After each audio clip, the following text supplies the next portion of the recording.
ان الحمد للہ نحمدہ ونستعینہ ونستغفرہ ونصلی علی رسولہ الکریم اما بعد اعوذ باللہ من الشیطان الرجیم بسم اللہ الرحمن الرحیم رب اشرح لی صدری ویسر لی امری واحلل عقدۃ من لسانی یفقہوا قولی آمین یا رب العالمین۔ السلام علیکم ورحمۃ اللہ وبرکاتہ۔ سیرہ سیریز کا آج پارٹ 106 ہے اور رمضان 2026 کا یہ پہلا سیشن ہوگا۔ انشاءاللہ دعا کیجیے اور دعاؤں میں یاد رکھیے کہ رمضان کے دوران میں یہ سیشن کنٹینیو رکھ سکوں۔ تو جناب آج ہمارا تیسرا روزہ ہے یہاں پر ایڈمنٹن میں، اور الحمدللہ بہت اچھا گزر رہا ہے کیونکہ بہت ٹھنڈ ہے یہاں پر، انتہا سے زیادہ۔ مطلب ہمارا پہلا روزہ جو ہے وہ ہم نے -43 میں رکھا، اور اب ماشاءاللہ آج بھی -26 سے -30 ونڈ چل کے ساتھ نارمل ہے۔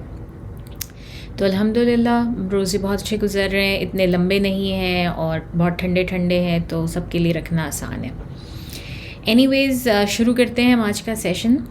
تو آج ہم بات کریں گے وہیں سے جہاں ہم نے چھوڑی تھی، اور پچھلے ہفتے ہم نے کہاں بات چھوڑی تھی کہ رسول اللہ صلی اللہ علیہ وسلم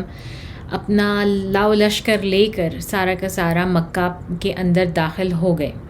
انہوں نے اپنا لشکر 3 حصوں میں ڈیوائیڈ کیا تھا۔ خالد بن ولید کو نارتھ کی سائڈ سے بھیجنا جو ہے انہوں نے جانے کا کہا تھا، خود وہ جو مین دروازہ تھا یا جگہ تھی وہاں سے وہ انٹر ہو رہے تھے، اور ایک ان کا جو ہے وہ ساؤتھ کی سائڈ سے جا رہا تھا۔ تو رسول صلی اللہ علیہ وسلم جیسے ہی اندر انٹر ہوتے ہیں، لوگ ان کا ڈیمینر دیکھ رہے ہیں، ایک ایک چیز نوٹ کر رہے ہیں کہ وہ کس طرح سے انٹر ہوتے ہیں، وہ فاتح ہیں، وہ اب ان کے ساتھ کیا کرتے ہیں۔ جو مکہ کے لوگ ہیں وہ بری طرح سے ڈرے ہوئے ہیں، اور رسول اللہ صلی اللہ علیہ وسلم سب سے پہلے مکہ میں پہنچتے ساتھ ہی خانہ کعبہ میں حرم میں جیسے ہی پہنچتے ہیں تو سب سے پہلے زمزم کا پوچھتے ہیں، آب زمزم کا پوچھتے ہیں، اور کہتے ہیں کہ مجھے پانی پلایا جائے، مجھے زمزم کا پانی پلایا جائے۔ اور سب سے پہلا کام وہ یہی کرتے ہیں کہ وہ زمزم کے کنویں سے ان کو زمزم کا پانی پلایا جاتا ہے، اور اس کے بعد جو ہے وہ اس پانی سے ہی، زمزم کے پانی سے ہی وضو کرتے ہیں۔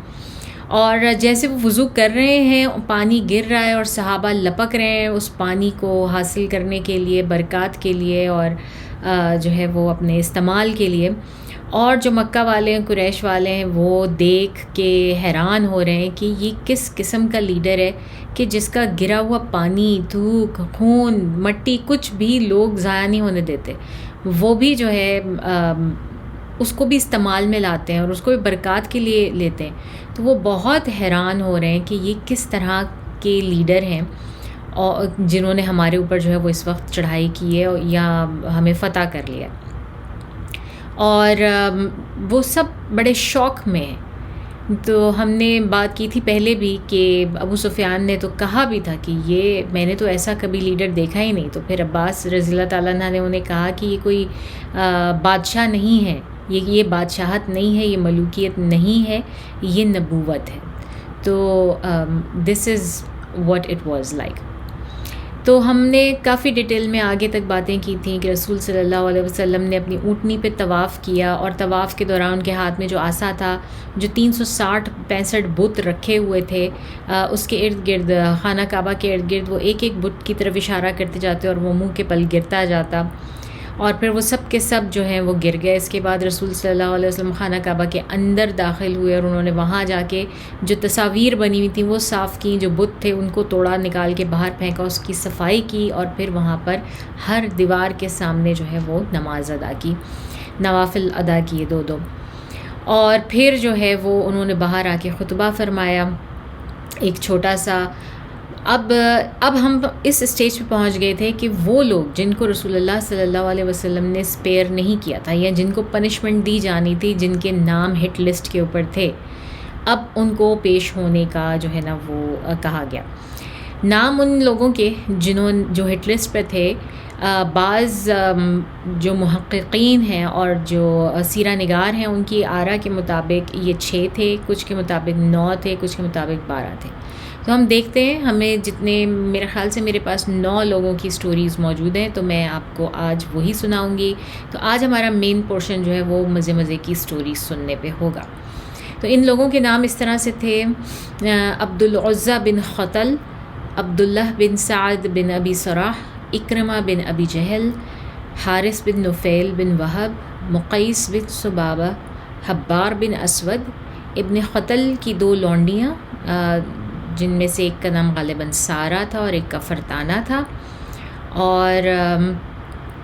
کہتے ہیں کہ وہ لونڈی بھی جس کے پاس حاتب رضی اللہ عنہ کا خط تھا، شاید وہ لونڈی بھی۔ تو دیکھتے ہیں ان میں سے کس کس کی ہمارے پاس جو ہے وہ فل سٹوریز موجود ہیں۔ تو رسول صلی اللہ علیہ وسلم نے ان لوگوں کے بارے میں کہا تھا کہ ان کو نہیں بخشنا، ان کو جہاں پاؤ انہیں قتل کر دیا جائے، ٹھیک ہے۔ تو یہ ان لوگوں کے بارے میں رسول صلی اللہ علیہ وسلم کی یہ کلیئر انسٹرکشن تھی تمام صحابہ کرام کو۔ اب ہم پہلے بات کرتے ہیں، قتل جو ہیں یہ اس شخص نے اسلام قبول کر لیا تھا، یا کہہ لیں کہ آپ وقتی طور پہ اس نے اپنے آپ کو پریٹینڈ کرنا شروع کر دیا تھا کہ ہاں اس نے اسلام قبول کر لیا، اس نے ہجرت بھی کی، مدینہ بھی گیا، وہاں پہ جا کے رہنا بھی شروع کر دیا، اور اس کے بعد ایسا ہوا کہ رسول صلی اللہ علیہ وسلم نے ایک کام دیا، اس کو کوئی ایک کام سونپا، ایک مہم سونپی کہ ایک اور صحابی کے ساتھ کہ تم فلانی جگہ جاؤ یا کچھ بھی کرو۔ اس مہم کی اتنی کوئی ڈیٹیلز نہیں ہے، لیکن بہرحال ایک اور صحابی کے ساتھ عبداللہ بن قتل کو بھیجا ایک مہم کے اوپر، لیکن رستے میں ہی عبداللہ بن قتل شاید جو پہلے سے ہی پروگرام بنا چکا تھا یا اس کے پہلے سے ہی دل و دماغ میں تھا، مگر اس نے کبھی اس کو اس وقت تک جو ہے نا وہ ایگزیکیوٹ کرنے کا نہیں سوچا تھا، نہ اب اس کے موقع تھا، تو اس نے یہ کیا کہ اپنے ساتھی صحابی کو جو ہے وہ شہید کیا، اس کو مار دیا، اور یہ خود وہاں سے بھاگ گیا۔ جو سامان تھا یا ان کے پاس جو کچھ بھی تھا یا وہ کچھ لے کر آ رہے تھے جا رہے تھے، وٹ ایور دے ہیڈ، تو عبداللہ بن قتل وہ سب کا سب لے کے جو ہے وہاں سے فرار ہو گیا ان کو مار کے۔ تو بیسکلی اس شخص کی ایگزیکیوشن کا جو حکم تھا وہ قصاص پہ تھا، وہ ان صحابی کی قصاص میں تھا، جو کہ ہم دیکھتے آئے ہیں تھرو آؤٹ دا سیرہ کہ رسول صلی اللہ علیہ وسلم کبھی بھی کسی صحابی کا قتل معاف نہیں کرتے، وہ ضرور اس کا بدلہ لیتے ہیں، اس کا قصاص لیتے ہیں، اور اگر کسی صحابی سے کوئی قتل ہو جائے تو اس کا قصاص ادا بھی کرتے ہیں۔ تو اس شخص کے لیے جو ہے وہ اس طرح سے یہ حکم تھا کہ ان کو جہاں پاؤ قتل کرو، اور رسول صلی اللہ علیہ وسلم نے کہا اچھا تو اب اس شخص نے کیا کیا، یہ مکہ میں موجود تھا، تو جب اس نے دیکھا کہ اب اس کو پکڑنے کے لیے آ رہے ہیں اور اس کے لیے جو ہے وہ قتل کی مطلب آرڈرز ہیں، تو اس نے یہ فوراً جا کے جو ہے نا خانہ کعبہ کے ساتھ لپٹ گیا۔ خانہ کعبہ کا جو کپڑا ہوتا ہے اس نے وہ اپنے گرد لپیٹ لیا اور بس اس کو زور سے پکڑ کے بیٹھ گیا کہ یہاں پر تو یہ تو حرم ہے، یہاں پر تو کوئی مجھے کچھ نہیں کہہ سکے گا، اور بار بار ان کو کہنے لگا کہ مجھے معاف کر دیں، مجھے معاف کر دیں، اور مجھے کعبہ سے بہتر کوئی جگہ نہیں ہے، اور کعبہ مجھے بچا لے، اور اس طرح کی باتیں کرنے لگا۔ تو صحابہ کرام بھی تھوڑے سے جو ہیں انہوں نے بھی کچھ فیل کیا کہ یہ مطلب ہم صحیح، ایسا تو نہیں کہ ہم کوئی غلطی کرنے جا رہے ہوں اور خانہ کعبہ میں اس کا قتل کر دیں اس طرح سے۔ تو وہ دوبارہ گئے رسول اللہ صلی اللہ علیہ وسلم کے پاس تاکہ ان سے پوچھیں، کنفرم کریں کہ یا رسول اللہ یہ آپ کا حکم جو ہے خانہ کعبہ کے اندر، حرم کے اندر بھی ہے؟ تو رسول صلی اللہ علیہ وسلم نے ان کا جو ایمیسری آیا ان کو کہا اقتلوہ، یعنی کہ اس کو مار ڈالو، وہ جہاں پر بھی ہے۔ تو اس شخص کی پنشمنٹس کا مطلب ہے کہ بہت ہارش تھی، کہ اس کو خانہ کعبہ کے اندر وہاں سے گھسیٹ کے، جہاں اس نے اپنے آپ کو جو ہے نا وہ بہت زور سے پکڑ کے یا اپنے آپ کو ہینگن کیا ہوا تھا، وہاں سے اس کو کھینچتے ہوئے گھسیٹتے ہوئے لا کے پھر صحابہ کرام نے اس کا قتل کر دیا۔ تو پہلا شخص یہ تھا عبداللہ بن قتل۔ اب ہم بات کرتے ہیں مقیاس بن صبابہ کی، تو یہ بھی ایک ایگزیکیوشن تھی، اس شخص کو بھی قتل کیا گیا۔ اس شخص نے بھی اپنے آپ کو پریٹینڈ کیا مسلمان ہونے کا، اور اس کی سٹوری کافی لمبی ہے، تو ہم بہت زیادہ لمبی سٹوری میں نہیں جاتے، لیکن اس کا بھی مقصد تھا اسپیشلی کہ مسلمانوں کے بیچ میں گھس کے کوئی ایک خاص صحابی تھے یا کوئی خاص بندہ تھا جس کے ساتھ اس شخص نے اپنی ریونج کلنگ کرنی تھی، یعنی کہ اس سے کسی بات کا بدلہ لینا تھا جاہلیت کے دور کا۔ تو یہ اس نے پریٹینڈ کیا کہ میں جو ہے وہ مسلمان ہو گیا ہوں، اور اس کے بعد یہ مسلمانوں کے بیچ میں گھسا اور ان صحابی کو شہید کیا، قتل کیا،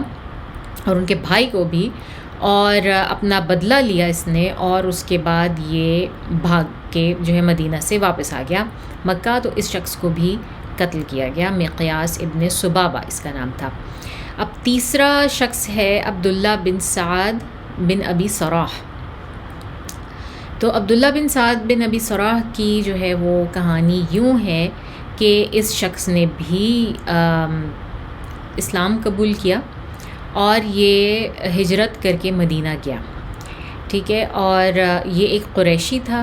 اور یہ شخص جو ہے نا یہ بیسکلی عثمان بن عفان رضی اللہ تعالیٰ عنہ جو ہیں رسول اللہ صلی اللہ علیہ وسلم کے داماد، ہمارے تیسرے خلیفۃ المسلمین عثمان بن عفان، ان کا دودھ شریک بھائی تھا یہ شخص عبداللہ بن سعد ابی سراح۔ تو ان میں آپس میں جو ہے وہ تھوڑی مطلب پیار محبت، تھوڑا سا ایک لنک، ایک رشتہ بھی تھا۔ اور نہ صرف یہ کہ جب یہ شخص مدینہ آیا یہ پڑھنا لکھنا جانتا تھا، رسول صلی اللہ علیہ وسلم نے اسے کاتب وحی بنایا کہ جو وحی آئے گی وہ تم اس کو لکھو، جس طرح رسول صلی اللہ علیہ وسلم لکھواتے تھے اسی وقت جو وحی آتی تھی۔ اور یہ کچھ عرصے تک لکھتا رہا،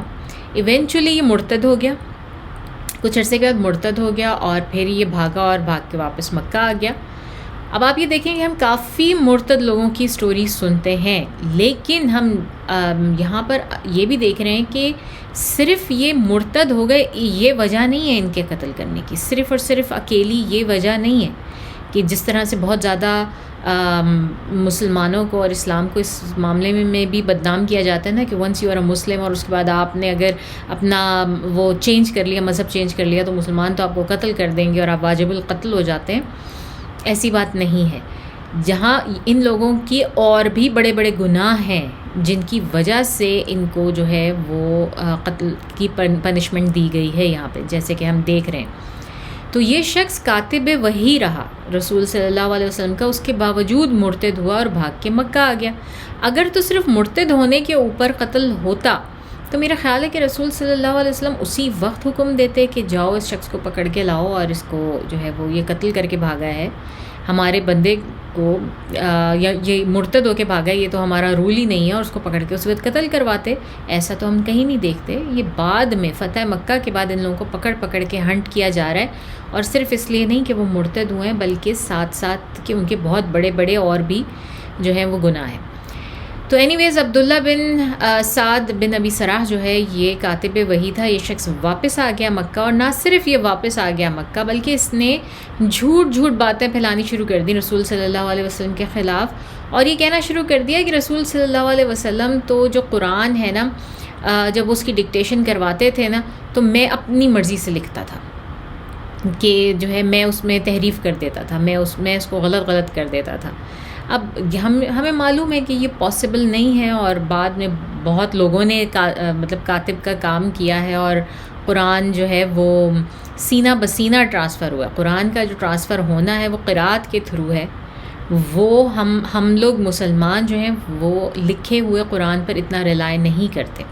یہ لکھا ہوا قرآن تو زیادہ تر جو ہے ان لوگوں کے لیے تھا جو لیٹر آن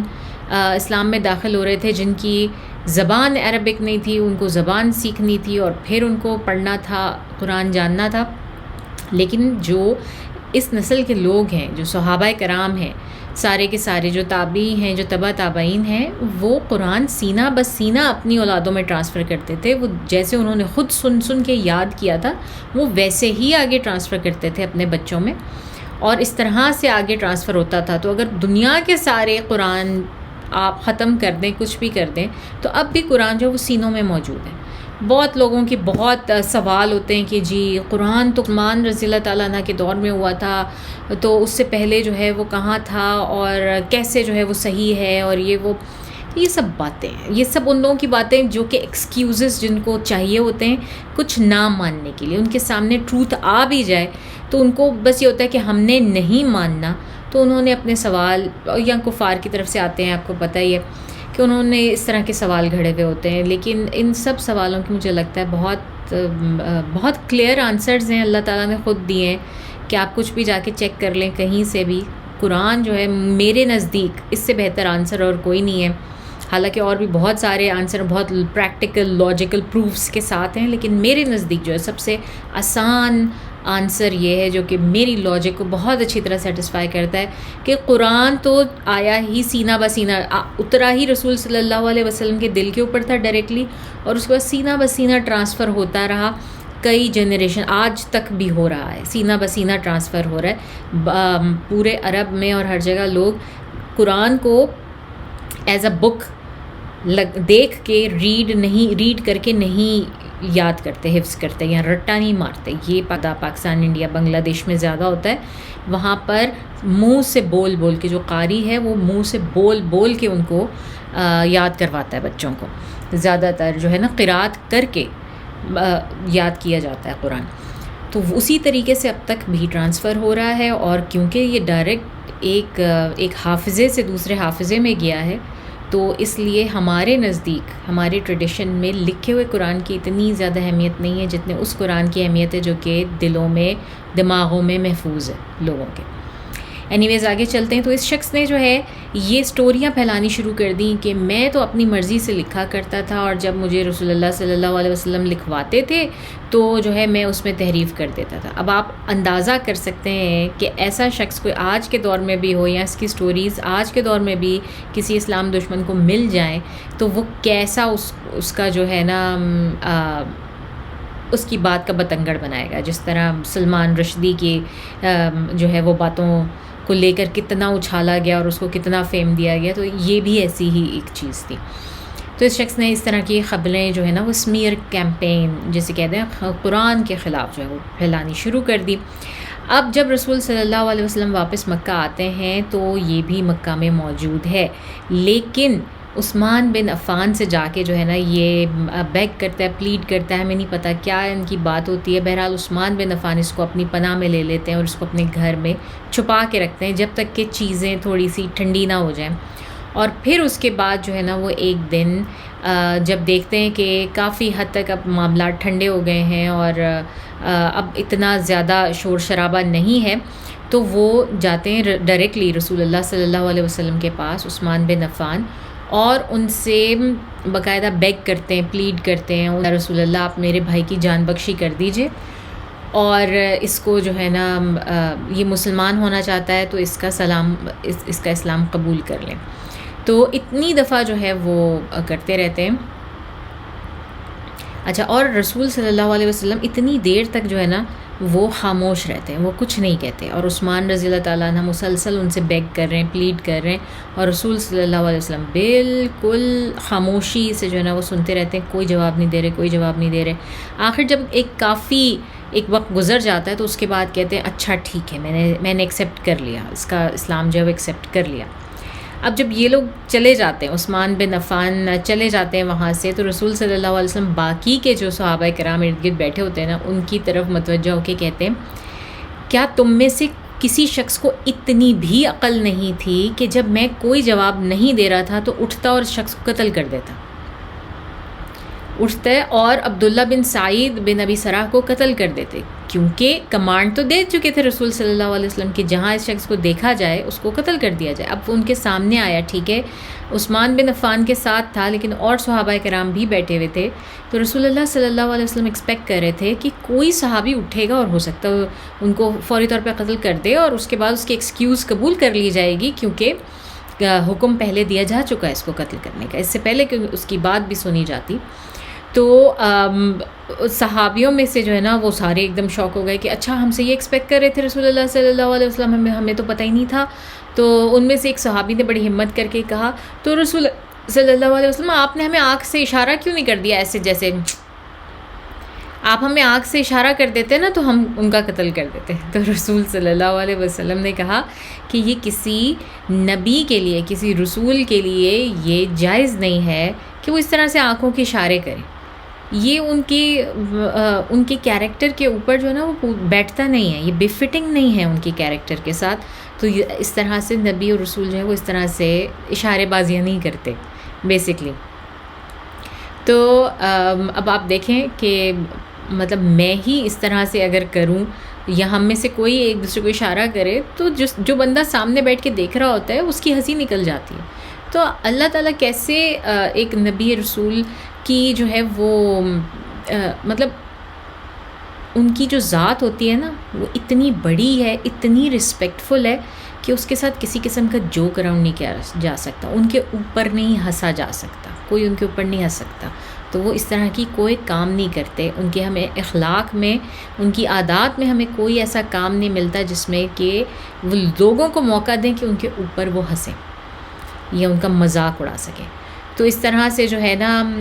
رسول اللہ صلی اللہ علیہ وسلم نے اس شخص کا اسلام فائنلی قبول کر لیا، اور اس کے بعد اس نے واقعی میں صحیح معنوں کی توبہ کر لی، اور وہ بہت بہترین مسلمان اس نے اپنے آپ کو ثابت کیا، اتنا زیادہ کہ ایونچولی عمر رضی اللہ تعالیٰ عنہ کے دور خلافت میں اس کو ایجپٹ کا گورنر جو ہے نا وہ انہوں نے اپوائنٹ کیا، اور یہ فرسٹ پولیٹیکل فگر تھا جو کہ ایجپٹ کی طرف جو ہے وہ بھیجا گیا اور بائی عمر بن خطاب رضی اللہ تعالیٰ عنہ. اس کے بعد اس شخص نے بہت رائچیس لائف گزاری، بہت اچھی، بہت پائس لائف گزاری، اور بہت خوبصورت جو ہے اس کی ڈیتھ جو ہے وہ بھی بہت اچھی ہوئی. تو اس وجہ سے ہم یہ دیکھتے ہیں کہ بہت دفعہ جو ہے وہ رسول صلی اللہ علیہ وسلم بھی کسی شخص کے متعلق غلط جو ہے نا وہ تھوڑا سا سوچ سکتے ہیں،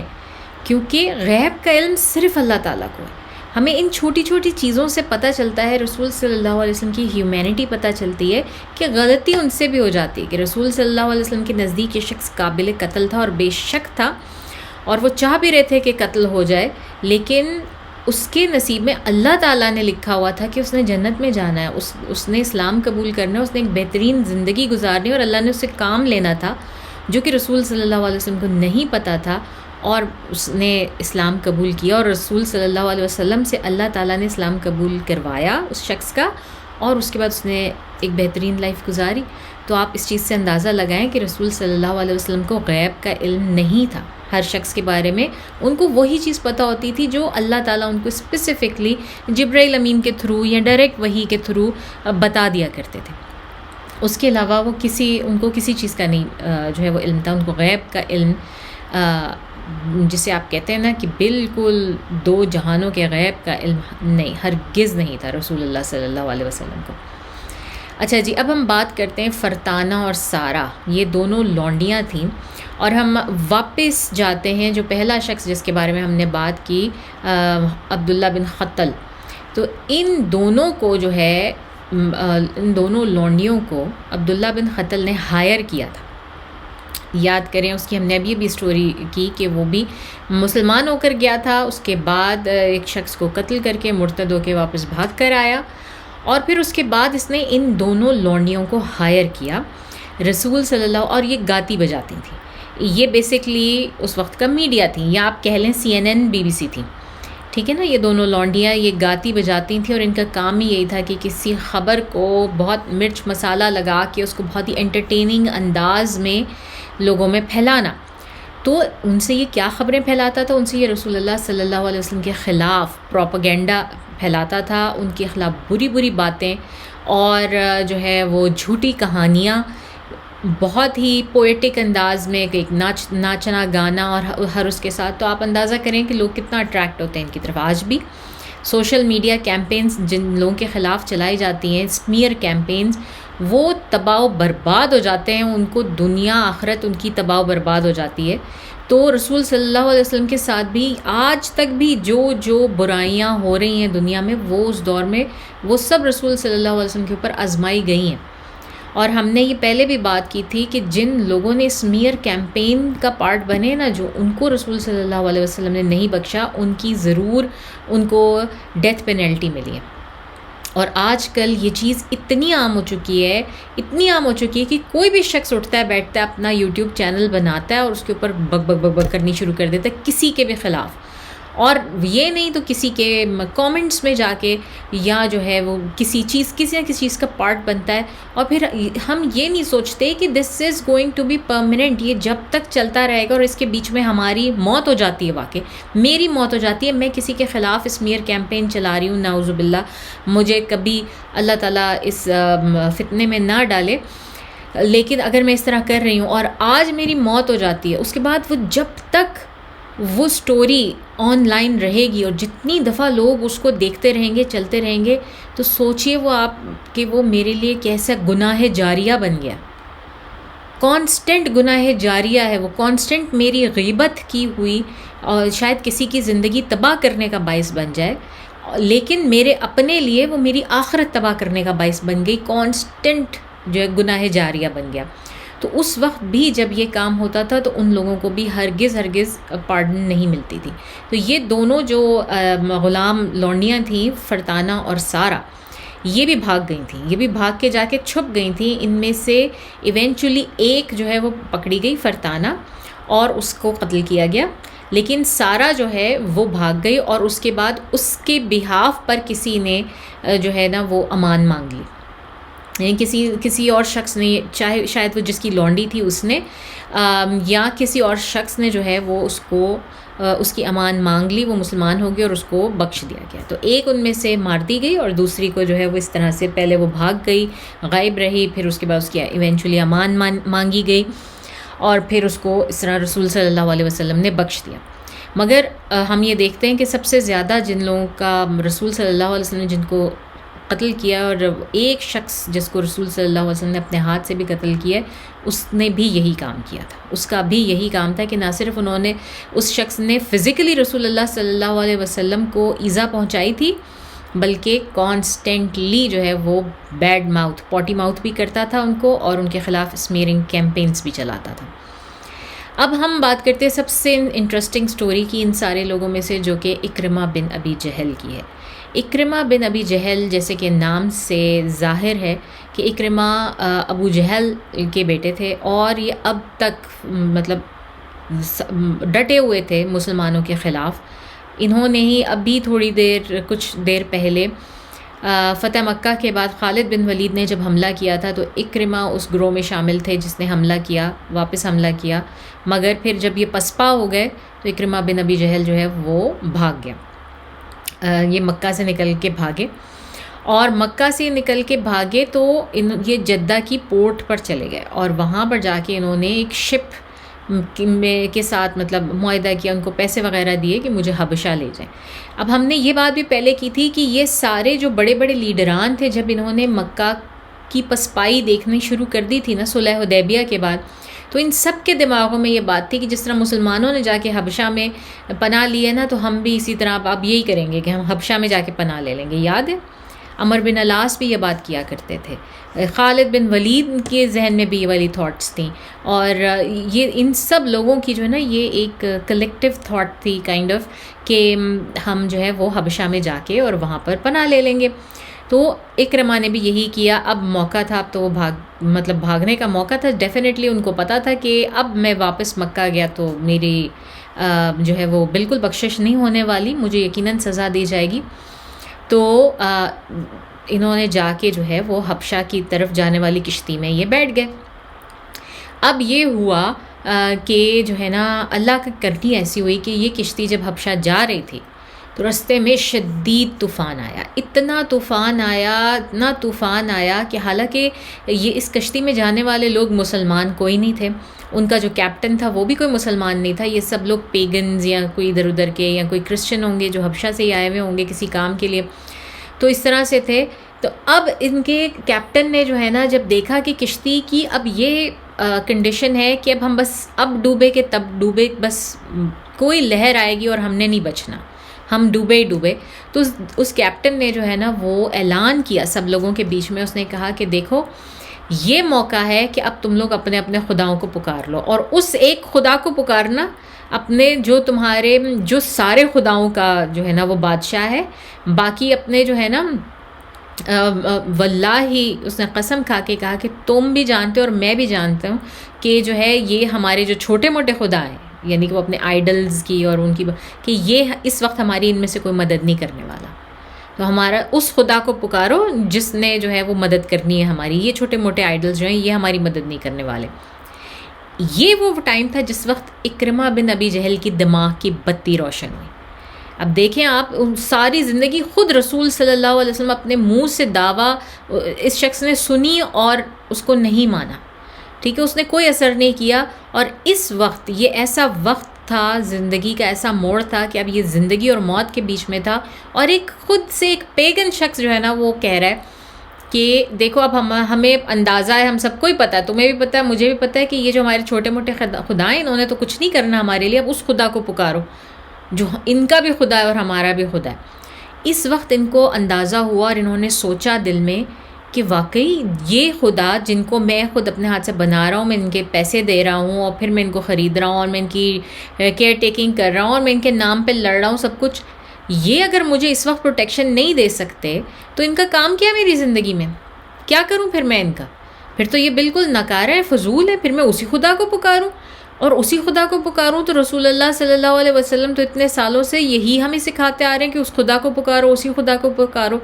تو یہ وہ وقت تھا جب اکرمہ بن ابی جہل کی دماغ کی بتی روشن ہوئی اور وہ اللہ تعالیٰ سے دعا کرتے ہیں کہ یا اللہ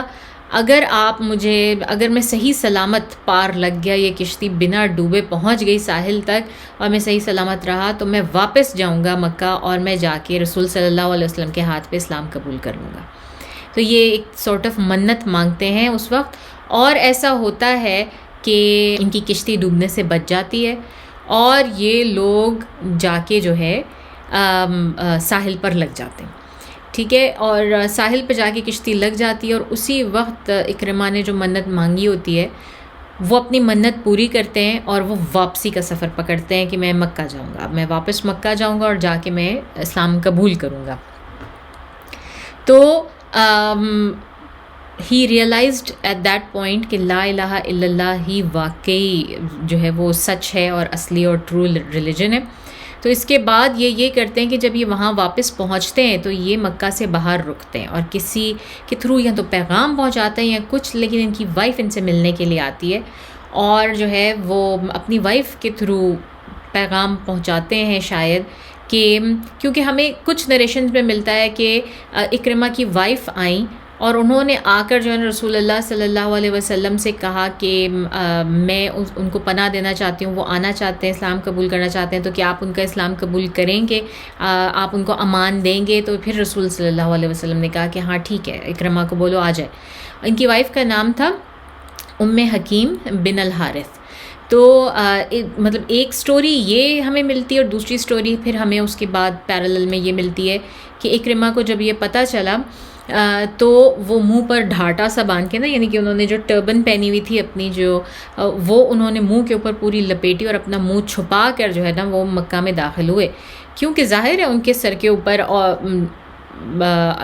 رسول اللہ صلی اللہ علیہ وسلم نے ان کی ایگزیکیوشن کا کہا ہوا تھا، تو ان کو کوئی بھی پہچان کے ان کا قتل کر سکتا تھا۔ تو وہ اپنا منہ چھپا کر آئے رسول صلی اللہ علیہ وسلم کے پاس، یا حکیم ان کو لے کر آتی ہیں باہر سے جا کر اپنے ہسبینڈ کو، اور حکیم جو ہیں وہ اس وقت تک مسلمان ہو چکی ہوتی ہیں، اور پھر جو ہے جب رسول صلی اللہ علیہ وسلم کے خدمت میں پیش کیا جاتا ہے کہ سارے صحابہ کرام ان کے ارد گرد جمع تھے، اور ان کے آنے سے پہلے رسول صلی اللہ علیہ وسلم نے تمام صحابہ کرام کو ایک ہدایت کرتے ہیں، وہ کہتے ہیں دیکھو اکرمہ آ رہا ہے، ایک تو یہ کہ اس کو کوئی تکلیف نہ پہنچائے، اور دوسرا اس کے سامنے اس کے باپ کو بھی برا بھلا نہیں کہنا۔ اس کا باپ کون ہے؟ اس کا باپ وہ شخص ہے جس کو رسول اللہ صلی اللہ علیہ وسلم نے کہا یہ ہماری امت کا فرعون ہے، سب سے برا ترین انسان رسول صلی اللہ علیہ وسلم جس کو خود یہ سرٹیفکیٹ دے رہے ہیں، اس کا بیٹا ہے، اور اس ایون دو کہ وہ ہے اور اس میں ساری برائیاں اور وہ سب سچ ہیں اس کے باپ کے بارے میں، لیکن رسول صلی اللہ علیہ وسلم کہتے ہیں کہ ہم نے اس کو امان دی ہے اور کوئی بھی شخص اس کے سامنے اس کے باپ کو برا بھلا نہیں کہے گا، گالی نہیں دے گا، کسی بھی طرح سے کرس نہیں کرے گا ابو جہل کو اس کی پریزنٹ میں، اور جو مردہ لوگ ہیں ان کے بارے میں کوئی برائی نہیں کرنی، ان کے بارے میں don't speak ill about the dead people، جو جا چکے ہیں ان کے بارے میں کوئی بات نہیں ہوگی، ان کا معاملہ اللہ کے سپرد ہے۔ تو اس کے بعد جو ہے وہ اکرمہ بن ابی جہل وہ آتے ہیں رسول صلی اللہ علیہ وسلم کے پاس اپنے آپ کو اسی طرح ڈھاٹے میں لپیٹے ہوئے، اور جسے کہتے ہیں نا موسٹ وانٹیڈ الائیو، وہ والی سچویشن ہے ان کی، اور آ کے رسول صلی اللہ علیہ وسلم کے سامنے اپنا ڈھاٹا اتارتے ہیں اور کہتے ہیں اشہد ان لا الہ الا اللہ واشہد ان محمد عبدہ رسولہ، اور اس کے بعد جو ہے وہ ہمیں معلوم ہے کہ انہوں نے اسلام قبول کیا اور پورے دل کے ساتھ قبول کیا، اور بہت ہی ڈیڈیکیٹڈ مسلم رہے جب تک کہ وہ زندہ رہے، یہاں تک کہ وہ شہید ہو جاتے ہیں جنگ یرموک میں، اور ان کی شہادت کی سٹوری بڑی خوبصورت ہے، وہ بھی ہم دیکھیں گے تھوڑی دیر میں۔ تو وہ لڑتے لڑتے جو ہے وہ مسلمانوں کے اس میں وہ شہید ہوتے ہیں۔ تو پھر اس کے بعد اللہ تعالیٰ نے جس کا دل پلٹنا ہوتا ہے، وہی والی بات ہے نا کہ یہ حدیث قدسی ہے غالباً، کہ ایک شخص پیدا ہوتا ہے، وہ سارے زندگی بہت اچھے کام کرتا ہے، لیکن اللہ تعالیٰ نے اس کے لیے لکھی ہوتی ہے جہنم، تو وہ اپنی زندگی کے آخر میں آ کے ایسے کام کرتا ہے کہ وہ جو ہے وہ جہنمی قرار دے دیا جاتا ہے اور وہ جہنم میں جاتا ہے۔ اور ایک شخص ہے جو ساری زندگی اتنے برے کام کرتا ہے کہ لوگ اس کو جہنمی سمجھتے ہیں، لیکن اللہ تعالیٰ نے اس کے لیے جنت لکھی ہوتی ہے۔ اور پھر آخر وقت میں اپنی زندگی کے ایسا ٹائم آتا ہے کہ وہ ایسے کام کرنے لگتا ہے کہ جنت اس پہ واجب ہو جاتی ہے۔ میں آپ کو مفہوم بتا رہی ہوں، ایگزیکٹ ورڈنگز نہیں بتا رہی۔ تو یہ بالکل ان لوگوں کا وہی جو ہے وہ حال ہے۔ ابھی ہم نے جو ان کی پہلے بھی اس سے جو ہے وہ سٹوری پڑھی، وہ ان کا بھی، اور اکرمہ بن ابی جہل کا بھی یہی حال ہے کہ ان کے لیے اللہ تعالیٰ نے اسلام لکھا ہوا تھا، تو ان کو جو ہے وہ ان کے لیے جنت لکھی ہوئی تھی، تو یہ مشرف با اسلام بھی ہوئے اور جو ہے وہ جنتی بھی بنے، اور مطلب شہید ہو رہے ہیں، تو ظاہر ہے اس میں کیا شک ہو سکتا ہے۔ اب ہم سٹوری دیکھتے ہیں جناب حبار بن الاسد کی، اور حبار بن الاسد کا بھی ہم ذکر پہلے کر چکے ہیں۔ یاد کیجئے حبارد ڈائنیسٹی، یہ حبارد ڈائنیسٹی کہاں تھی؟ یہ سندھ میں تھی، یہ پہلی مسلم ڈائنیسٹی سندھ میں جو ہے وہ انڈیا جس وقت بہت بڑا ہند تھا اس وقت یہ وہاں پر تھی۔ تو یہ اس شخص سے جو ہے وہ آئی ہے جس کے سر کے اوپر رسول صلی اللہ علیہ وسلم نے اس وقت موسٹ وانٹیڈ لسٹ میں رکھا ہوا ہے، جس کو حبار ابن الاسد۔ تو ان کی سٹوری دیکھتے ہیں کہ یہ کون تھا۔ یہ وہ شخص تھا جس نے کہ رسول صلی اللہ علیہ وسلم کی دختر مبارک زینب رضی اللہ تعالیٰ عنہ ان کو گرایا تھا، ٹھیک ہے۔ جب وہ آ رہی تھیں، پورا وہ والا واقعہ یاد کریں یا جا کے سنیں کہ زینب رضی اللہ تعالیٰ عنہ کا قصہ، کہ جب رسول صلی اللہ علیہ وسلم نے جنگ بدر کے بعد ان کے ہسبینڈ کا جو فدیہ مقرر کیا تھا ان کو چھوڑنے کا، اس میں یہ بات بھی موجود تھی کہ ان کی بیٹی رسول صلی اللہ علیہ وسلم کی بیٹی زینب رضی اللہ تعالیٰ عنہ جو ان کے نکاح میں ہے اور جو کہ مکہ میں موجود ہیں، وہ ان کو حفاظت کے ساتھ مدینہ پہنچائیں گے، کیونکہ وہ اب ایک مسلمان ہیں تو ان کا آپس میں ساتھ رہنا ٹھیک نہیں ہے۔ اور انہوں نے جا کے ایسا ہی کیا، وہ اپنے بھائی کے تھرو جو ہے وہ اپنے بھائی کے ساتھ بھیجنے لگے زینب رضی اللہ تعالیٰ عنہ کو، لیکن ان سے غلطی یہ ہوئی کہ وہ دن دہاڑے ان کو جو ہے ان کے سامان کے ساتھ جب لاد کے گئے تو لوگوں نے پورا موب اکٹھا ہو گیا۔ اس وقت تازی جنگ بدر ہوئی تھی، ہر کوئی اپنے عزیز و اقارب کو رو رہا تھا جس کا قتل ہوا تھا جنگ میں۔ تو انہوں نے کہا کہ ہم کیسے جانے دے سکتے ہیں۔ اور پھر ابو سفیان اس وقت جو ہے وہ سامنا آیا تھا، اس وقت ڈی فیکٹو لیڈر تھا، اور ابو سفیان نے آ کے سارا معاملہ ڈیفیوز کیا تھا، اور اس نے کہا، اور اس نے مشورہ دیا تھا کہ یہ تم لوگ کیا بے وقوفی کر رہے ہو؟ تمہیں لگتا ہے کہ میں یا کوئی بھی پورے مکہ میں سے اجازت دے گا اس وقت اتنے دن دہاڑے ایسے شخص کی بیٹی کو جانے کی جس نے اتنا ہیوک مچایا، اتنے لوگوں کے گھر جو ہیں وہ برباد کر دیے ہیں یہاں پہ؟ تو ابو سفیان کو ہمیں کیریکٹر نظر آیا تھا ایک پازیٹیو وے میں۔ بہرحال یہ وہ شخص تھا کہ یہ اس موب میں موجود تھا، حبار بن اسد، اور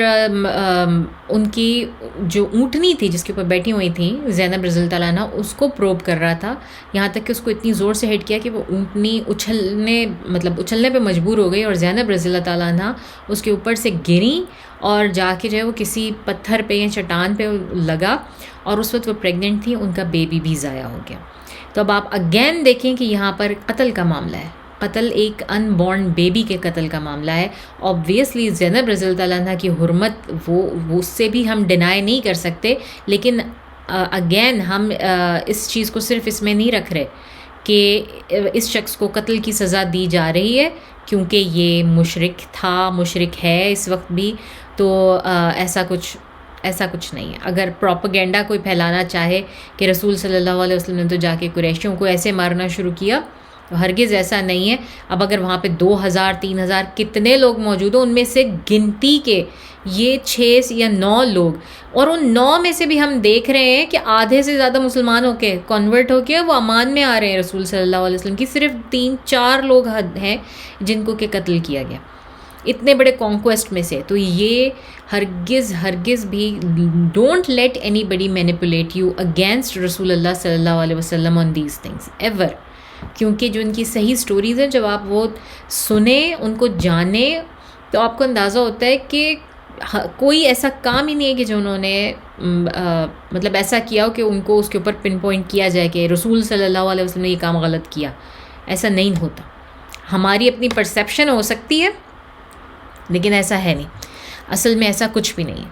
تو بہرحال یہ وہ شخص تھا، اس کو جو ہے وہ اس کو بھی پکڑا گیا، اور حبار نے بھی جو ہے وہ اسلام قبول کر لیا ڈیفینیٹلی. کیونکہ اگر نہ کرتا حبار اسلام قبول تو کیسے جو ہے وہ اس وقت مطلب آگے حبار ڈائنیسٹی بنتی کیسے، رائٹ؟ تو حبار بن الاسود نے بھی اسلام قبول کر لیا اور پناہ میں آ گیا، اور اس شخص کو بھی جو ہے وہ اس شخص کی بھی جو توبہ تھی اور جو ریپینٹنس تھی وہ مثالی تھی. ظاہر ہے کہ اللہ تعالیٰ نے ایک بہت بڑا کام لینا تھا، اتنی بڑی ڈائنیسٹی چلوانی تھی، تو کیسے ایسا ہو سکتا تھا کہ اس کا اسلام جو ہے وہ مضبوط نہ ہوتا بعد میں. اب ہم بات کرتے ہیں الحویرث بن نقیز کی.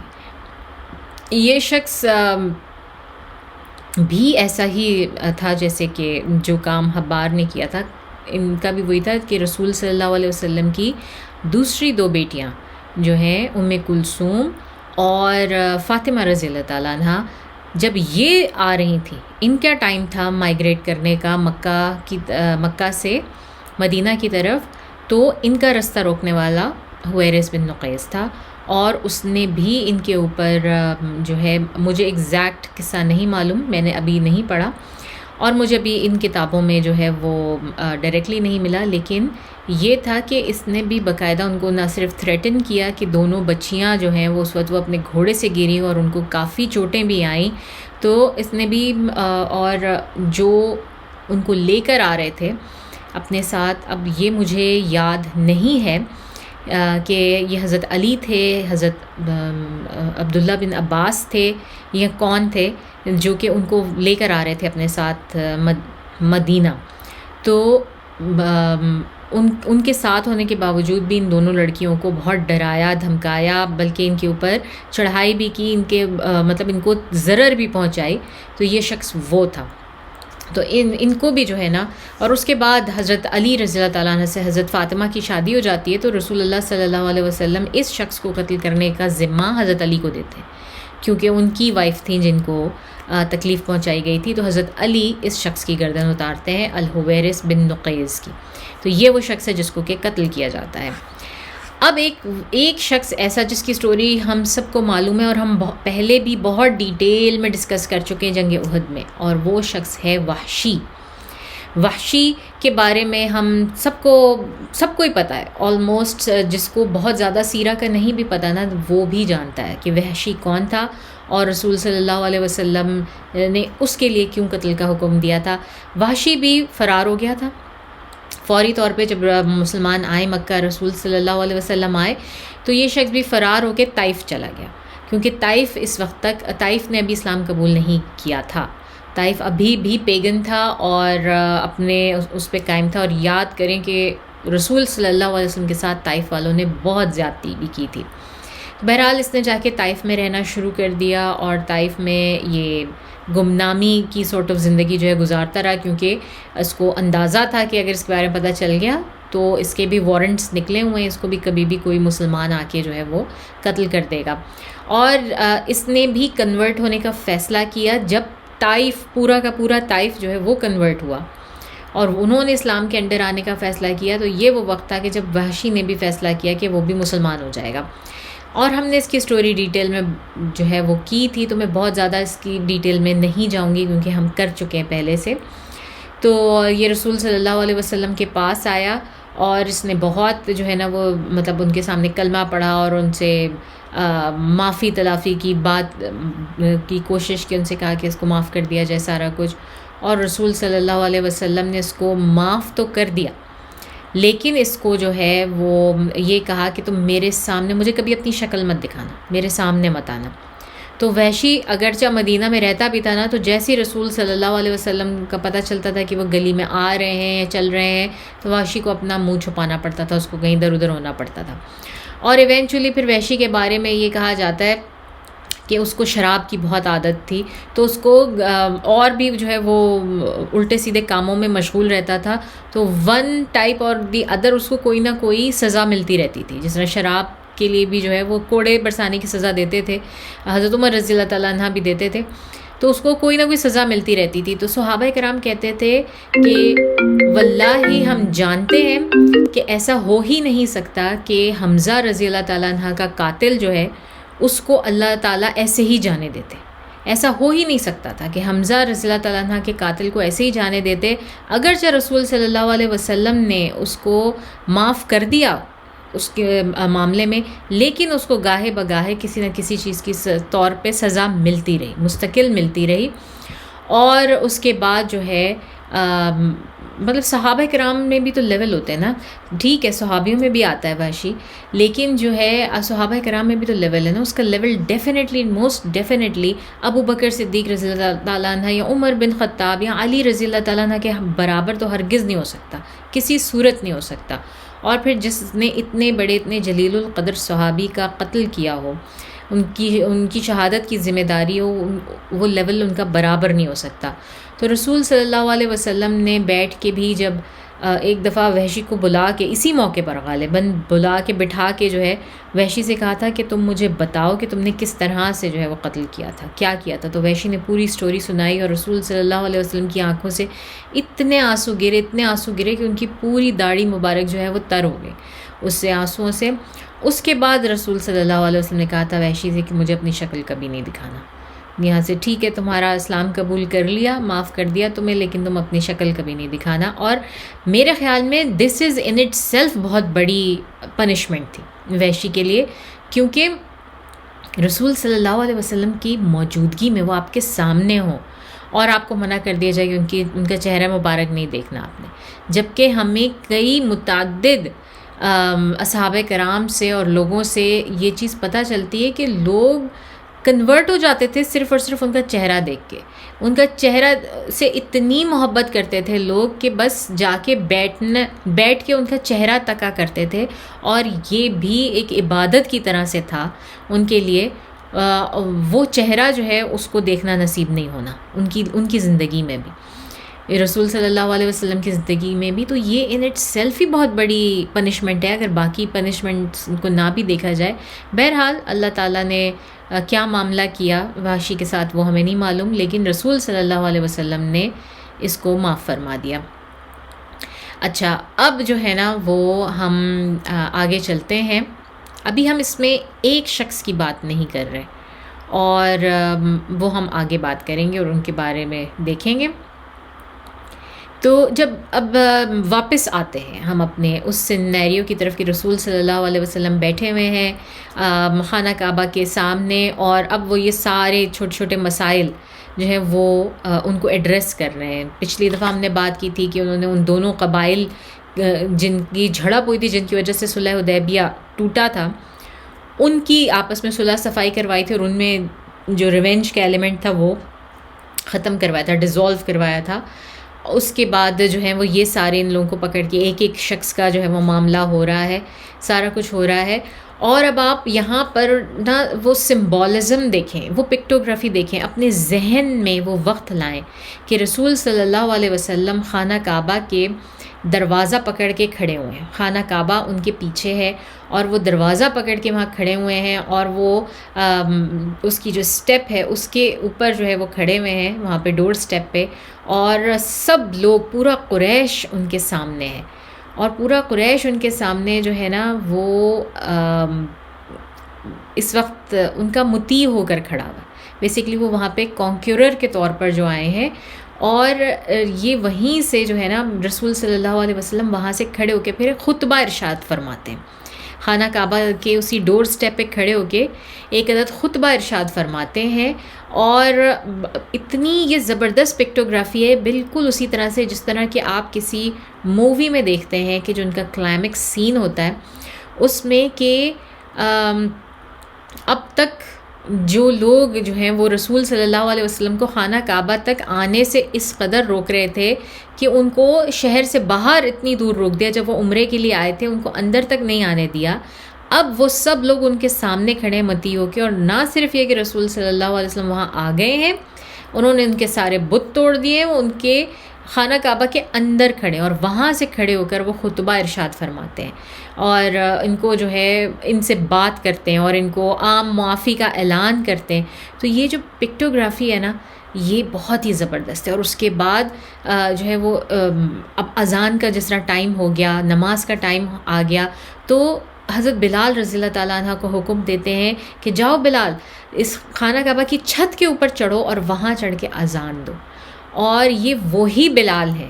جو کہ مکہ کی گلیوں میں احد احد کہتے ہوئے بری طرح سے ٹارچر کا شکار ہوتے تھے، کیونکہ اور یہ ایک ہی بات کرتے تھے، احد احد احد احد. اور یہ کہاں سے کہتے تھے پتہ ہے؟ قل هو اللہ احد اللہ الصمد. وہ جو ہے نا یہ وہ اس کا ہے کہ ان میں شاید اتنی جان بھی نہیں تھی کہ وہ پوری سورہ یا پوری آیت کر سکتے جس وقت ان کے اوپر وہ ٹارچر ہو رہا تھا. جب امیہ بن خلف اور اس کے چھوڑے ہوئے جو کارندے تھے وہ ٹارچر کرتے تھے، تو ان کے منہ سے جو نکلتا تھا یا جو سنائی دیتا تھا وہ تھا احد احد احد احد. اسی شخص کو چنا اللہ تعالیٰ نے، اسی آواز کو چنا جو کہ پہلی دفعہ جو ہے وہاں پر چڑھ کر، خانہ کعبہ کے اوپر چڑھ کر جو ہے جنہوں نے اذان دی. اور اذان کے ساتھ اب لوگ جب وہ دیکھ رہے ہیں کہ کعبے کی چھت پر اذان بلالی، تو آپ سوچیں کہ ان مکہ کے لوگوں کا کیا حال ہوگا اس وقت. ان کا کیا حال ہوگا کہ یہ جو شخص ہمارا غلام تھا، جس کو ہم نے اتنا ٹارچر کیا، اتنا پرسیکیوٹ کیا، آج یہ ہمارے سامنے کھڑا ہو کر، اور نہ صرف سامنے نہیں، خانہ کعبہ کی چھت کے اوپر، جو کہ انہرڈ آف، کہ ایک تو حرمت کی وجہ سے، اس رسپیکٹ کی وجہ سے، اور جی ہمارے تو آئیڈلز اس کے اندر کھڑے، تو کوئی سوچ نہیں سکتا تھا کہ چھت پہ چڑھے. تو حضرت بلال رضی اللہ تعالیٰ عنہ چھت پہ چڑھ کے خانہ کعبہ کی اذان دیتے ہیں، اور رسول صلی اللہ علیہ وسلم نماز پڑھتے ہیں اور پڑھاتے ہیں. اور یہ منظر، کیا منظر ہوگا ان لوگوں کے لیے جو بس ابھی نئے اس فاتح کے انڈر آئے ہیں اور دیکھ رہے ہیں کہ کس طرح کا یہ فاتح ہے، یہ کیا کر رہے ہیں، یہ کس طرح کا دین ہے. تو قریش کے لوگ جو ہیں وہ دیکھ رہے تھے کہیں سے، اور جو ان کے بڑے بڑے لوگ تھے جن میں الحارث بن ہشام اور سعید ابن العاص، یہ لوگ جو ہے نا کہ یہ الحارث بن ہشام جو ہے نا، یہ عمر بن ہشام یعنی ابو جہل کا سگا بھائی تھا، اور پھر یہ سعید ابن العاص، یہ لیڈران تھے قریش کے. تو جب انہوں نے دیکھا کہ یہ جو ہے وہ اس طرح سے چڑھے ہوئے ہیں، مطلب اذان ہو رہی ہے، تو ان میں سے ایک شخص جو تھا اصاب بن اسید، ٹھیک ہے نا، یہ سعید، اصاب بن الاسید اور حارث بن ہشام، یہ لوگ وہاں پر بیٹھے ہوئے موجود تھے، اور یہ لوگ یہ منظر دیکھ رہے تھے. تو ان میں سے جو ابن اسید تھا، اس نے کہا فوری طور پہ کہ یہ کرم کیا ہے، ہمارے خدا نے یہ کرم کیا ہے کہ میرا باپ جو ہے نا بن اسید، وہ یہ اذان نہ سن سکا، ورنہ اسے ناگوار چیز سننی پڑتی. تو یہ لوگ آپس میں بیٹھے ہوئے باتیں کر رہے ہیں، یہ والی چیزیں جو ہے نا یہ باتیں کر رہے ہیں، اور یہ اتنا بڑا کامنٹ یہ پاس کرتے ہیں کیونکہ ابھی بھی انہوں نے کوئی اسلام تو قبول نہیں کیا. تو یہ ابن اسید جو ہے نا وہ یہ شخص کہتا ہے کہ بڑا مہربان تھا ہمارا خدا ہمارے اوپر کہ اس نے میرے باپ کو جو ہے یہ منظر دیکھنے سے پہلے ہی اٹھا لیا. بیسکلی یہ مطلب تھا اس کی بات کا، اور ان کو دیکھنا نہیں پڑا کہ ایک یہ کالا آدمی جو ہے وہ اس طرح سے خانہ کعبہ کے اوپر چڑھا ہوا اور پکار رہا ہے لوگوں کو، اذان دے رہا ہے. تو اب یہ آپس میں باتیں کر رہے ہیں کہ دیکھو یہ تو مطلب یہ ہمارا سلیو ہے، اور یہ کیسا یہ شخص ہے اور کس طرح سے جو ہے یہ یہاں پہ چڑھا ہوا ہے اور یہ کر رہا ہے. یہ آپس میں جو ہے نا وہ باتیں کر رہے ہیں. ظاہر ہے پرانی عادات جلدی تو نہیں چھوٹتی, لیکن ابو سفیان بھی ان کے بیچ میں بیٹھے ہوئے, اور ابو سفیان نے تازہ بھی کچھ گھنٹے پہلے اسلام قبول کیا ہے. ابو سفیان کہتے ہیں کہ جو ہے